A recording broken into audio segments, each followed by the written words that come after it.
ঈদ গেল অলরেডি 1 মাস হয়ে গিয়েছে। আর আজকে আমি আপনাদের সাথে শেয়ার করব আমার বাসায় হয়ে যাওয়া একটা ঈদ গেট টুগেদার পার্টির একটা ব্লগ। এবারের কোরবানির ঈদটা তো আমি নিউ ইয়র্কে করেছিলাম আমার শ্বশুর বাড়ির পরিবারের সাথে, কিন্তু আমি যেখানে থাকি সেখানেও আমার কিন্তু একটা পরিবার আছে, আমার ফ্রেন্ড সার্কেল আর আমার কাছের কিছু মানুষ যাদের সাথে কিনা আমি গত 14 বছর ধরে ঈদ করে আসছি। তো আমার কাছের কয়েকজন ভাবিরা ফোন দিয়ে বলল, যেহেতু ঈদে তোমার সাথে দেখা হয়নি, আমরা সবাই মিলে তোমার সাথে দেখা করতে আসবো। আর এটা ছিল যেদিন ওরা আসবে সেদিন সকালবেলা। আমি সকালের নাস্তাটা খেয়ে কফিটা নিয়ে বাগানে চলে গিয়েছিলাম।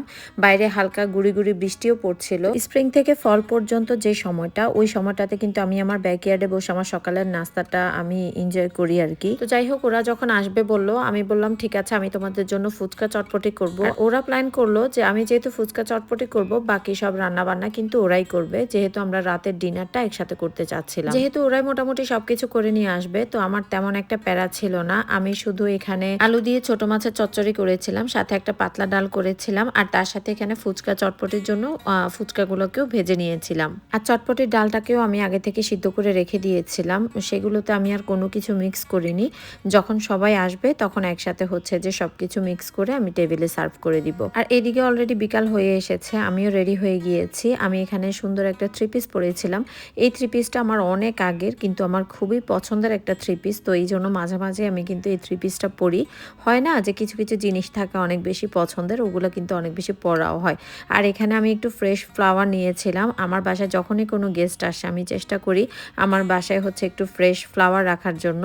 তো টেবিলেও সুন্দর করে ওগুলোকে আমি সাজিয়ে দিয়েছি। আর এখানে আমি চটপটির জন্য চটপটির মশলা, তারপর ডিম, তারপরে শসা, সব কিছু কেটে কুটে আগে থেকেই একদম রেডি করে নিয়েছিলাম। মোট কথা আমি সব কিছুই আগে থেকে রেডি করেছি, শুধু গেস্ট আসার আগ মুহূর্তে আমি সবগুলোকে আস্তে আস্তে সার্ভ করে দিব। এখানে আমি তেঁতুলের টকও করে রেখেছিলাম, সেটাও সুন্দর করে একটা বাটিতে নিয়ে সার্ভ করে দিচ্ছি। খাবার দাবার মোটামুটি সার্ভ করা হয়ে গিয়েছে। এখন আমি যে এখানে স্পুন, ফর্ক আর ন্যাপকিন, তারপরে প্লেট, সবকিছু সুন্দর মতো গুছিয়ে দিয়ে দিচ্ছি। আর এর মধ্যে একজন ভাবি চলেও আসলো। আমি আর ভাবি একই রকমের চুড়ি পরেছিলাম, আর সেটা নিয়েই আমরা কথা বলছিলাম। প্রায় অনেক দিন আগে আমরা কয়েকজন মিলে এই চুড়িগুলো কিনেছিলাম। তো খাবার তো সবই সার্ভ করা হয়ে গেল। এখানে চটপটির সবকিছু আইটেম রেডি করা হয়েছে, সাথে ফুচকাও ভেজে রেখেছি, যার মন চায় সে ফুচকা বানিয়ে খেতে পারবে। সাথে একজন ভাবি এখানে নুডলস করে এনেছিল বাচ্চাদের জন্য, আর তার সাথে এখানে ছিল ওয়াটারমেলন।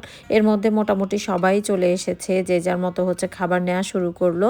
প্রায় অনেক সময় আমরা এই ছোটোখাটো গেট টুগেদার পার্টিগুলো আয়োজন করে থাকি। খুব বেশি খাবার থাকে না, মানে অল্প স্বল্প খাবারের মধ্যে আমরা আমাদের আনন্দগুলোকে খুঁজে নেওয়ার জন্য ট্রাই করি আর কি। আর বাচ্চাদের যেহেতু বন্ধু বান্ধব থাকে যাদের সাথে আমাদের ক্লোজ বেশি, তো ওরকম হলে কি বাচ্চারাও অনেক আনন্দ পায়, সাথে আমরাও অনেক আড্ডা দিতে পারি। এর মধ্যে আমি রাতের ডিনারটাও সার্ভ করে দেওয়া শুরু করেছি। মোটামুটি সব তরকারিগুলো গরম করে নিলাম।